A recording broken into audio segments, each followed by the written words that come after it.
Hi, my name's Joyce Flugie. I'm a co-coordinator of Cain-Enabled Stroke Recovery Group, and today we're excited to welcome Elise Kowalski, registered dietitian and nutritionist at Beaumont Hospital in Troy, Michigan. Elise has served this community for several years, and yet, believe it or not, that wasn't her first love and passion.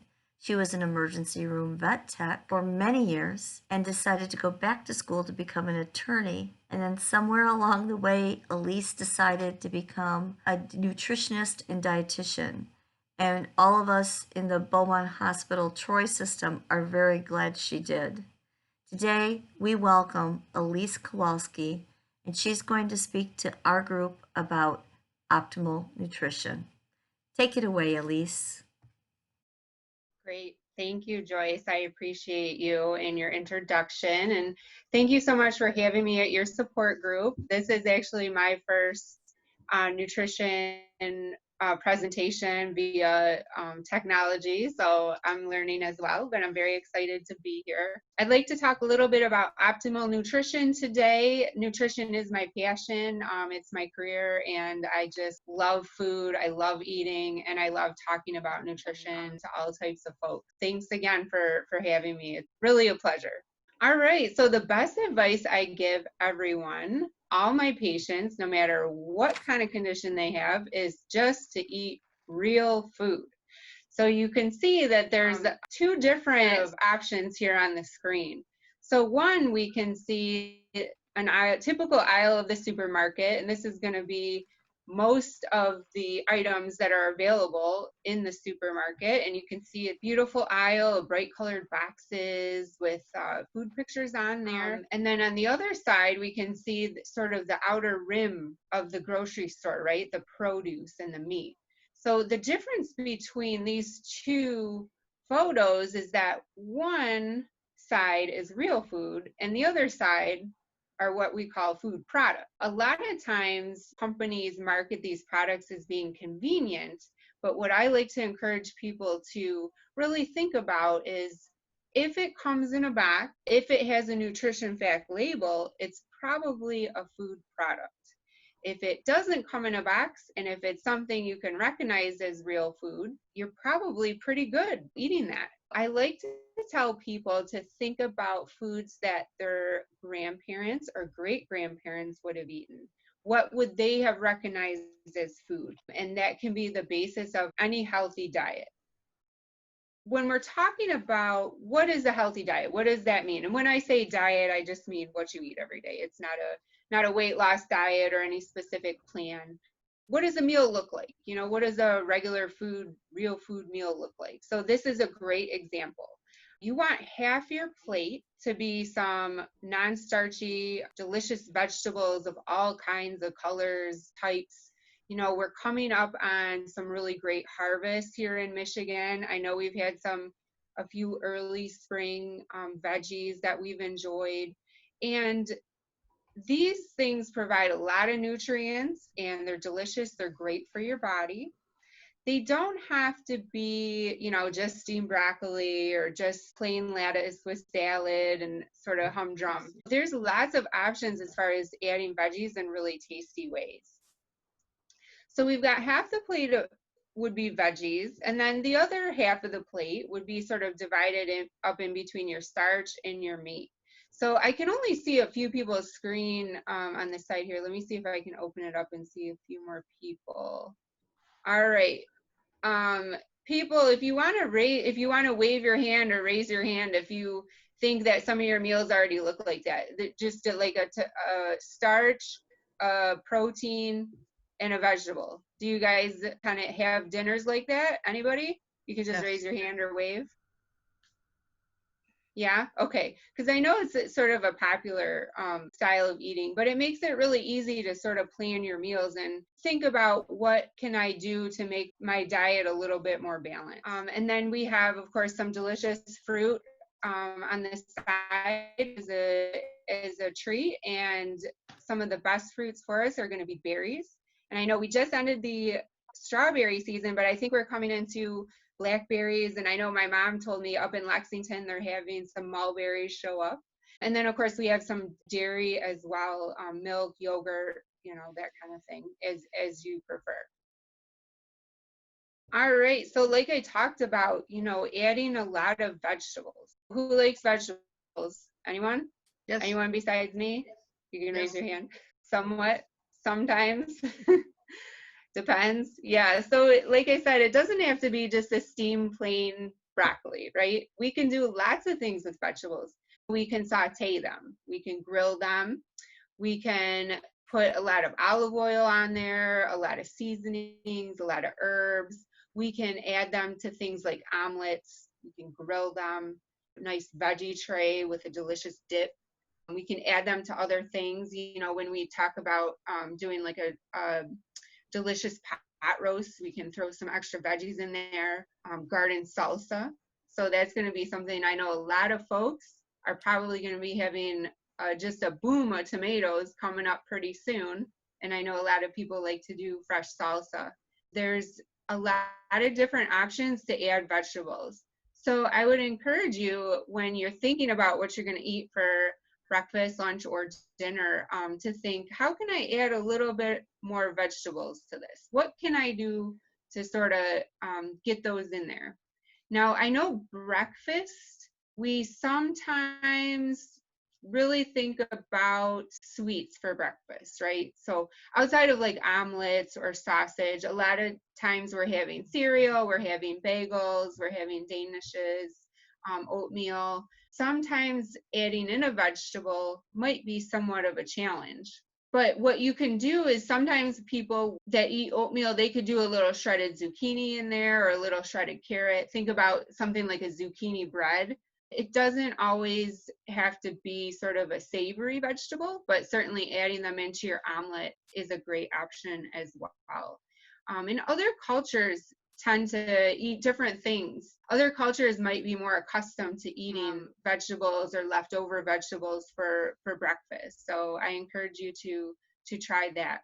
And now we can see that we want to eat the rainbow. So that means we want a bunch of different colors of vegetables and fruits in our diet. Now, that doesn't mean we have to eat every color every day. But who here gets stuck in like a produce rut where they buy the same fruits and vegetables each week? Because I know I do. I get a certain amount of this, a certain amount of that. And right now it's lettuce. I just can't get enough lettuce, and that's all I'm buying. So I'll get out on these jags, right? And what I would like to encourage you to do is, when you go shopping, just take a peek in your cart and see if there's a bunch of different colors. If it's all green or if it's all red, maybe try to just add another different color. So you don't have to eat them all every day, but if you have a good assortment of colors throughout the week, that will ensure that your body is getting all the different nutrients that it needs. A lot of the nutrients are dependent on the color of the vegetable. We all know carrots are good for eyes, right? Everybody knows that, right? Orange, yep. So we've got orange fruits and vegetables. They have beta carotene, they've got vitamin A and vitamin C. Vitamin C boosts your immune system, which I know everyone is very concerned about right now. We have to stay healthy. Red foods, things like tomatoes, red peppers, they have a lot of good nutrients. It says unique anti-aging, cancer protecting functions. They're also great for the immune system. Yellow foods also have similar compounds to the beta carotene. They have an abundance of vitamin C. So again, that's going to be great for your immune system, also healthy skin, stronger bones and teeth. Green foods, they're going to have a lot of chlorophyll. That's your dark leafy greens, green peppers, cucumbers. They're good for your eyes. Leafy greens like spinach and broccoli are a great source of folate, vitamin B, And also, broccoli is kind of a special type of vegetable. Broccoli, cabbage, and other cruciferous vegetables. I love broccoli and cabbage. I'll be the first to admit sometimes they give my stomach some problems, okay, because they're really high in fiber, but they are delicious. And those foods have special compounds that have been shown to be really good for health. They're called cruciferous vegetables, and they do come in several colors, but that's going to be your broccoli, your cauliflower, and your cabbage, among a few other ones too. Purple or blue fruits and vegetables are really, really good. Everybody knows blueberries are good for them, right? We always hear blueberries, blueberries, blueberries. They're very popular. Blueberries, it seems like blueberries, dark chocolate, and red wine seems to be the big nutrition powerhouses that are extremely popular. The purple and blue foods are really, really healthy for you. They may help reduce the risk of cancer, stroke, heart disease. They can protect cells from damage, and they've been linked with improved memory function and healthy aging. And then we also have white, tan, and brown foods. So that's things like garlic, walnut, also cauliflower. Trying to get all these different colors in will help make sure that you're getting the nutrients that you need. One thing I used to do when I would go to Randazzo's, so that's the big fruit and vegetable market, is each week I would try to pick one new fruit or one new vegetable to add to my routine, right? So it was going to be a new fruit or vegetable that maybe I had never tried before. I didn't know what it was. A lot of times, vegetables or fruits that are very popular in other countries might be out there, but they looked so foreign, so strange, like a dragon fruit or jackfruit. It was very intimidating to me because I didn't recognize what it was and I didn't know how to prepare it. I would pick a new fruit or vegetable that I've never eaten before, and then I would Google it and Google how to peel it, how to cut it, how to prepare it. That was kind of a fun way just to get some more variety. And so you might want to take a look at some of the more foreign looking fruits and vegetables at the store the next time you go and maybe trying a few. So that's a good way to get started on that.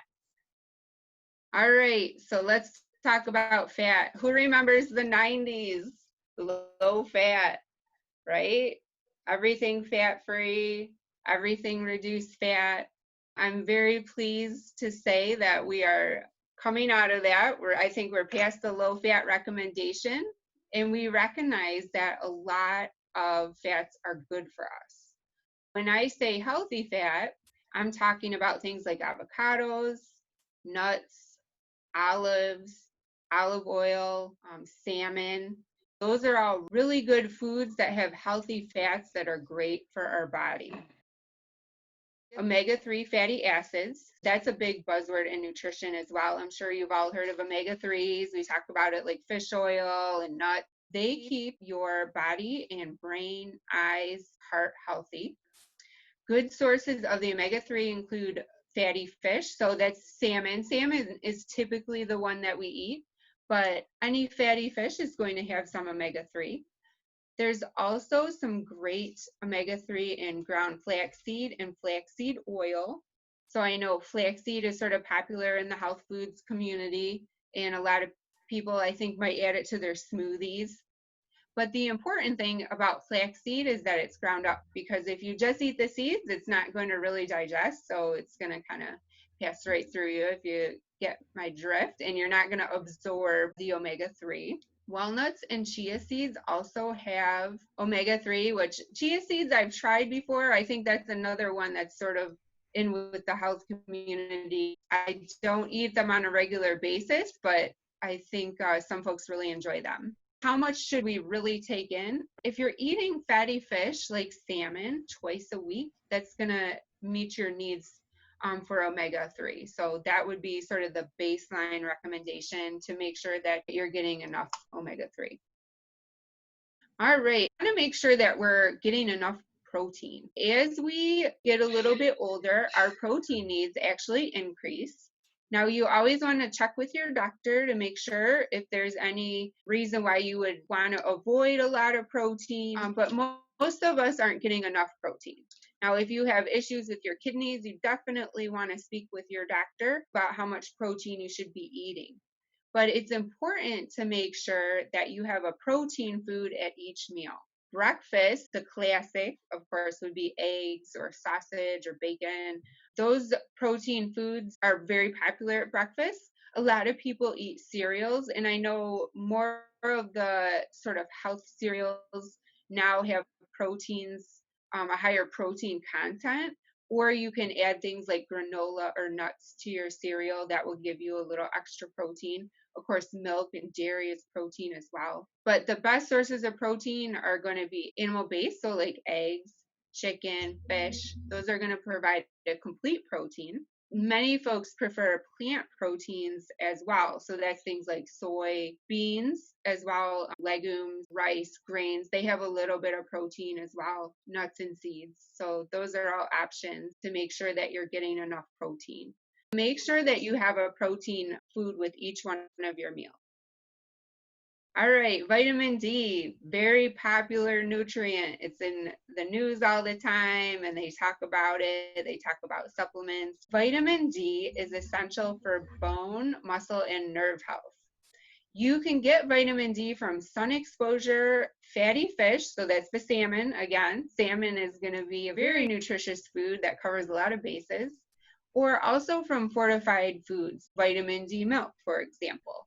We call it the sunshine vitamin because when the sun hits your skin, your body can take those sun rays and magically turn it into vitamin D, which I think is very cool. Now, a lot of us in Michigan are not going to maybe get the vitamin D exposure that we need to have adequate amounts of vitamin D because we are inside during the winter and also we like sunscreen. So we apply a lot of sunscreen to our skin. Your doctor can test your blood level to see if a supplement would be right for you. How many people know their vitamin D level or have had it tested? I see a couple people have had their vitamin D level tested. That way they can recommend if a supplement would be right for you because sometimes it is hard to get enough from food. Eating more fiber can lower your risk of heart disease and cancer. It can help with blood sugar control and it can prevent constipation as long as you're taking in enough fluids. Now, if you eat a lot of fiber without drinking enough fluids, you're going to run into a problem if you're under 50. Good sources of fiber include kidney beans and other legumes, broccoli and other vegetables, raspberries and other fresh fruits, and ground flaxseed and other nuts and seeds. If you're increasing your fiber for women older than 50, 21 grams daily, men older than 50, 30 grams daily. Conditions, you have to be careful about how much fluid that you're taking in. Say it's around 25 grams.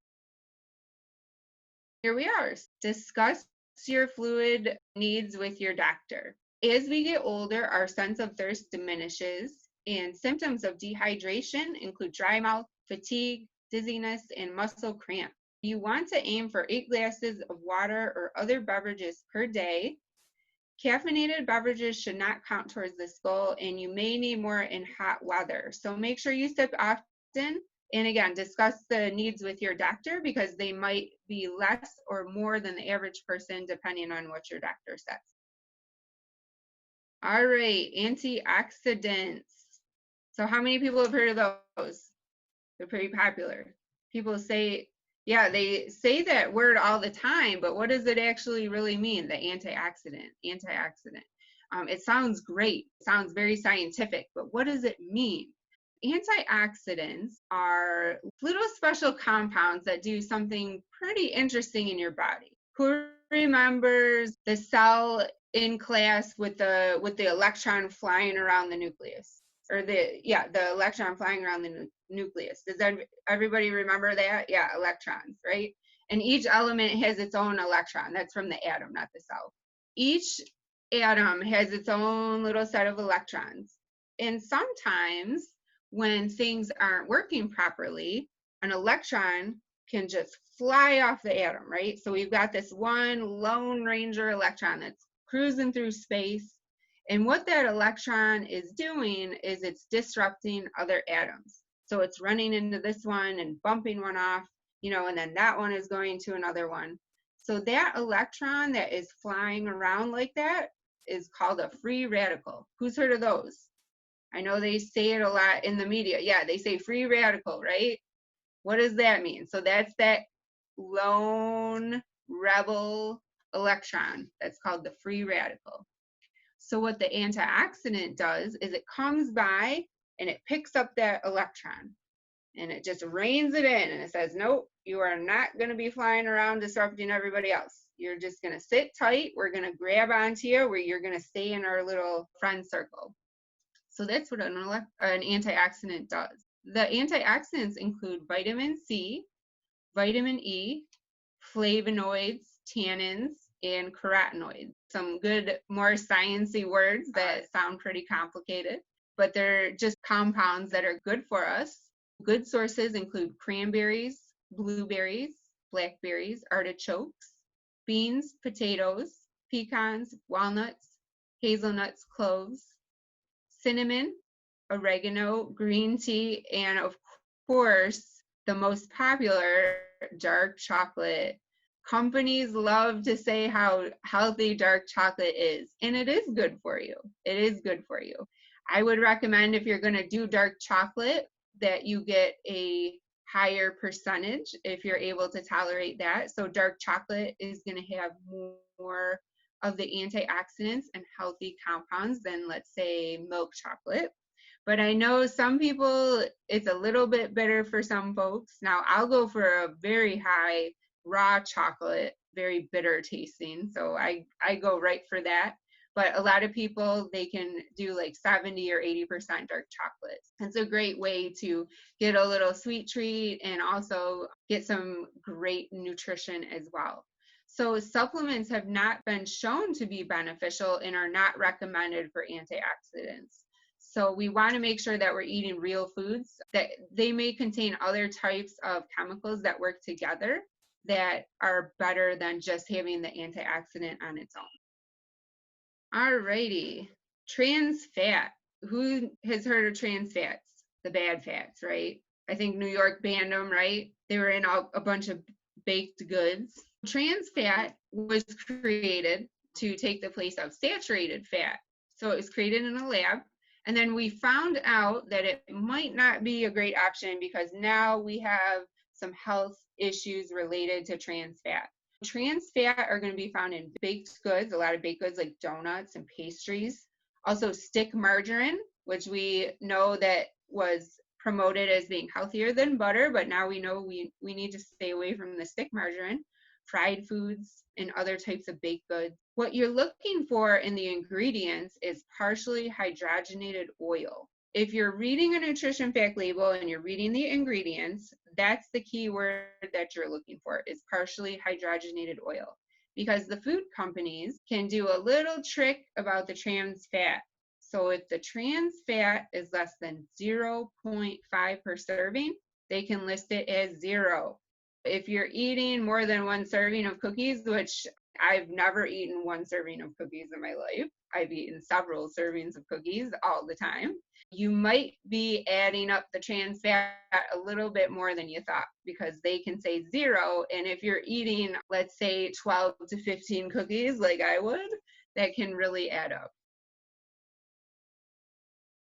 Reduce the sugar, because sugar is another one of those things that we are finding out is not the greatest for our health.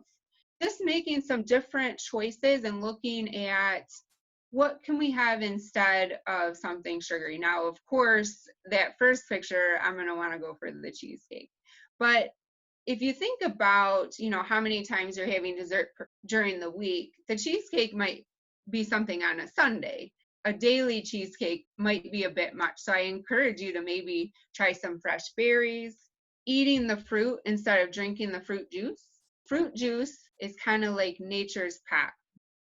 We take 8 or 10 oranges, right? We squeeze all the sugar out and we throw the fiber away.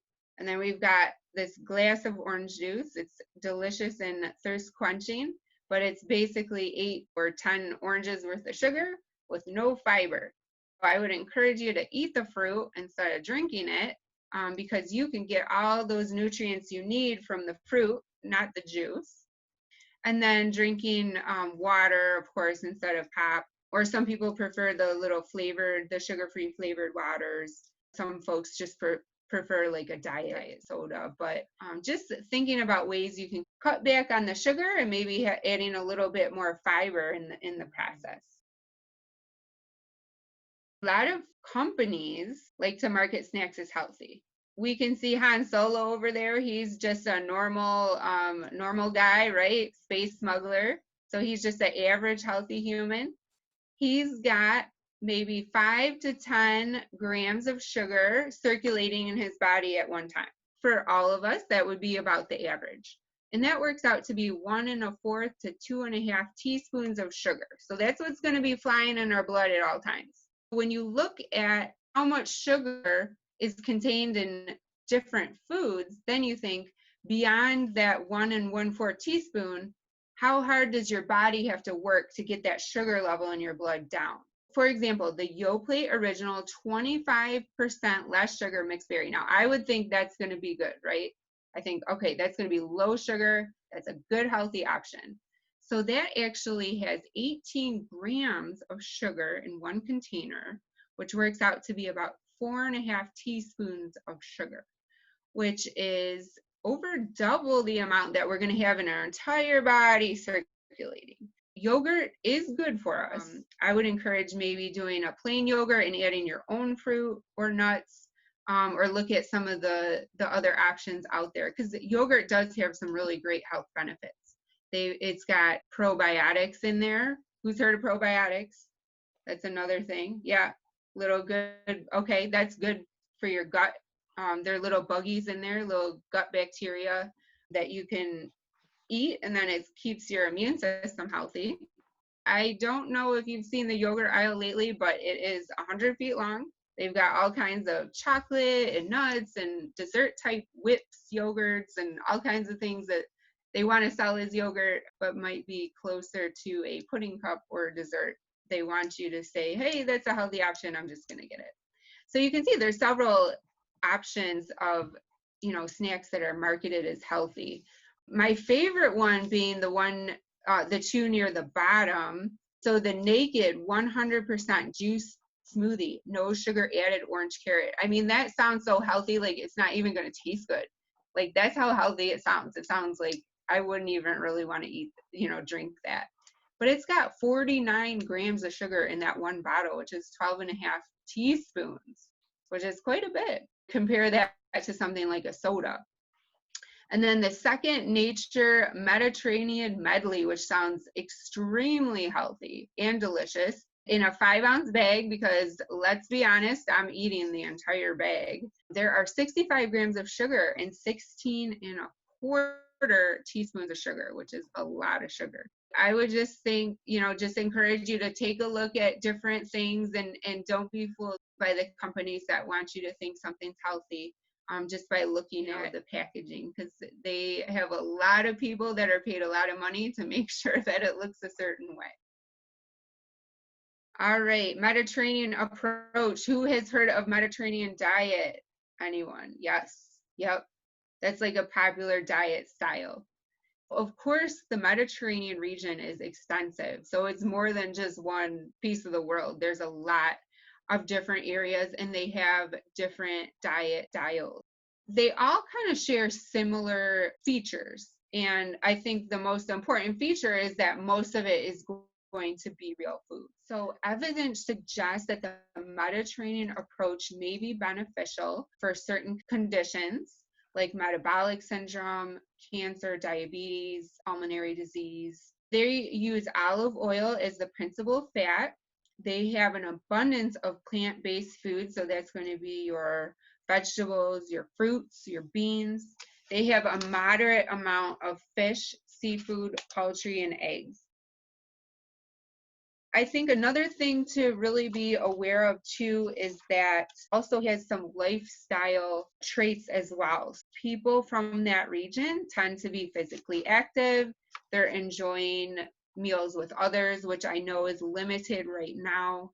because of the pandemic, but if you have people in your household that you're around enjoying life, that is key to the entire body's health. Good sleep, relaxation, and then having the basis of your diet being those whole foods. So vegetables, fruits, the chicken, and leave sweets right at the top. Who remembers the USDA pyramid? Because what diet education would be complete without a pyramid, right? They've updated it to the plate to make it seem, a little bit more user friendly and give people an idea of what to eat, but we always got to throw a pyramid in there. I would just encourage you to eat fresh, delicious, real food. Healthy eating doesn't have to be something bland or boring or not a fun thing. I think if you explore your different options, maybe if you're able to cook, investigating different recipes, and just having fun with it, because nutrition should be enjoyed. Food is something that is one of the greatest pleasures in life. I mean, I love eating so much, and I love good nutrition as well. And I absolutely refuse to eat things that I don't like and that just don't really taste good to me. So finding those healthy options, I would encourage you to do that, because that's what it's all about. It's about enjoying food, supporting your body, and getting the nutrients that you need. Well done. Yes, thank you. Elise, you were terrific. You said this was your first Zoom meeting. This was our first Zoom meeting with a speaker, and it was a marriage made in heaven. You did an outstanding job. Your slides were great. You're just wonderful. Oh, yeah, do that. See, Bob's doing that little hand thing. Look, you guys, you can find that icon. All of us neonates in Zoom are gonna try to find how to give you a little clap, but we can also do this. That works really well. Whether you have one hand that works or two, excellent job, Elise. I have a question. Elise, thank you very much. You mentioned that supplements are questionable with antioxidants. What about vitamins and other nutrients that are like vitamin D, I guess, was the one that struck me as a question to ask. Are they useful supplements rather than eating them from the food directly? It's a great question. So for something like vitamin D, if your level is low, your doctor tests your level, your doctor will likely prescribe a supplement. There are certain nutrients like vitamin D that are hard to get in our food, and it's hard to get an adequate amount. So in some instances, supplements are indicated and should be taken, but that's something you'd have to discuss with your doctor. My question is, how well do they work, the supplements? Does your body really react to them as you want it to? For vitamin D, supplements definitely work. So doctors will prescribe the vitamin D, and you'll see the levels come up as long as you're absorbing it correctly. Thank you.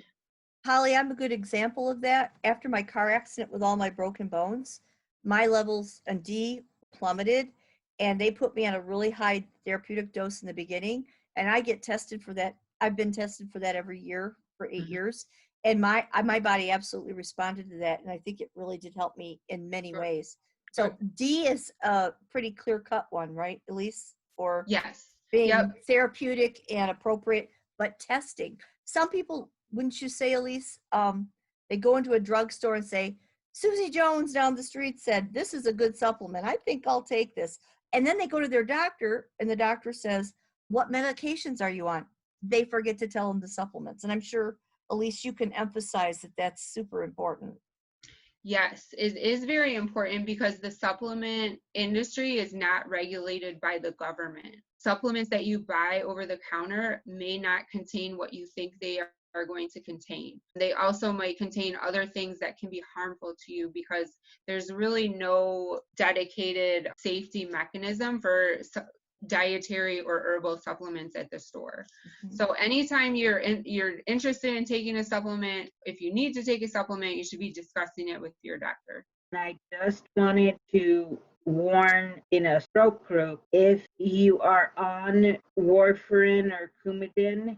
Oh, that's a wonderful point. Vitamin K, if you're on Coumadin or some other type of medication, you want to be careful, talk with your pharmacist and your doctor, because they'll tell you certain foods to avoid, which does include, broccoli or spinach or other leafy greens. Grapefruit and Yeah. grapefruit juice is another one that might interact with your medication. So always talk with your Nice. doctor to see if there's any foods you need to avoid. That was a Mhm. great point. Thank you. What about zinc? Does it improve your immune system? If you are deficient in zinc, it will compromise your immune system. I don't have any information about whether, taking extra zinc is going to help your immune system. I really can't comment on that. All I know is that if you are deficient in it, having an adequate level is going to support your immune system. You mentioned complete versus incomplete proteins. Can you tell us a little bit more about that? Of course. Proteins are made up of things called amino acids. So that would be like the little Lego pieces. An animal protein is going to have all the Lego pieces that you need. That's called a complete protein. So that's, again, things like eggs, chicken, fish, dairy. That's going to be a complete protein. Incomplete protein is going to be proteins found in plants. So they're going to have some of the Lego pieces, not all the ones that your body needs to build whatever you're building. If you're doing plant-based proteins, we just recommend having some varieties. One of the most popular ones is the beans and rice. Beans are going to have some of the Lego pieces. Rice is going to have some of the Lego pieces. So if you eat them together, and it doesn't have to be at the exact same time, but if you eat them regularly, then you're going to have all the building blocks you need to support your body. I love that you had Han Solo in your diagram. I love that. She's also a video gamer, so I didn't get a chance to add all her hobbies, but I thought that was great. So he represents an average human, which to me, he's more than an average human, but that's another presentation. You're saying, though, that the average human, even if we aren't Han Solo, we really shouldn't have more than 1.25 to 2.5 teaspoons of sugar a day? Is that kind of No. what you meant? Not necessarily. That's not going. That's just how much we have that's why I in our asked. bloodstream at any one time, right? Oh. So that's what's circulating around in our bloodstream when you're just walking around, whatever you're doing. So that's just an example. That wouldn't be like a recommendation as far as how much you would eat, because even vegetables are going to have sugar in it. All the carbohydrates, carbs, Yeah. everything's going to break down to sugar. How much sugar, if we have a functioning pancreas and aren't diabetic, how much sugar is okay a day, Elise? That's kind of a tough question to answer because, like I said, even vegetables have sugar, right? Mm-hmm. I would say that instead of making a recommendation for amount of grams, I would say if you're eating mostly whole, real foods, you're not going to have to worry about the sugar. The problem comes in is when you're eating a lot of food products with a lot of added sugar. So just kind of cutting back on those is going to be the recommendation. Goes back to that cheesecake issue that you raised. Yeah, the Yeah. cheesecake issue. Do you have it every day, or do you have it once in a blue moon, right? Right. Right. The one thing I was surprised that we didn't discuss was organic foods, because I'm a big proponent of that. And I try not to use chemicals in my yard where I am growing some of our food, our tomatoes and zucchini and some eggplant. I have a lot of herbs this year too. We're trying to keep healthy. And the fact that we have these antibodies for the virus, we're not severely ill or hospitalized. I think we've been pretty successful at what we've been doing. I think so too. And it pays off in the Yes, long it run. does. Yes, it does. Makes you feel better. Yes, Yeah. it does. But we do take a lot of supplements as well, besides eating healthy. Under the care of your doctor. Yes, but there's a lot that I take in addition to, but I will tell her that and she'll write it down. So she has It's a never said to me, partnership. Right. yeah, she's never said to me that that wouldn't help me. You know, I think it has, but I do my research. I try to do the best I can. Yes, you do. I knew you didn't necessarily have a question, but I wanted you to comment. Good Well, choice. thank you very, very much. You Thank did you a guys great so much. job. It was such a pleasure to be here. And if you have any questions or you want to talk more, Joyce knows how to get a hold of me. So Yes, yes. I'd be more than happy. Yes. And Elise, I wouldn't do it without permission. Do we have permission to share your slides or some of that information with our members that couldn't Of join? course. Yeah. Well, all right, thanks. The only thing I'll ask you to do is when you put your name on them somewhere so that you get credit for them. I would tell somebody that if I sent them to somebody, but I'm not so sure it is, and you need to get credit for that great information. Thank you. Okay. Thank you. Thank you very Thank much, you. Elise. Thanks, Elise. Thank you.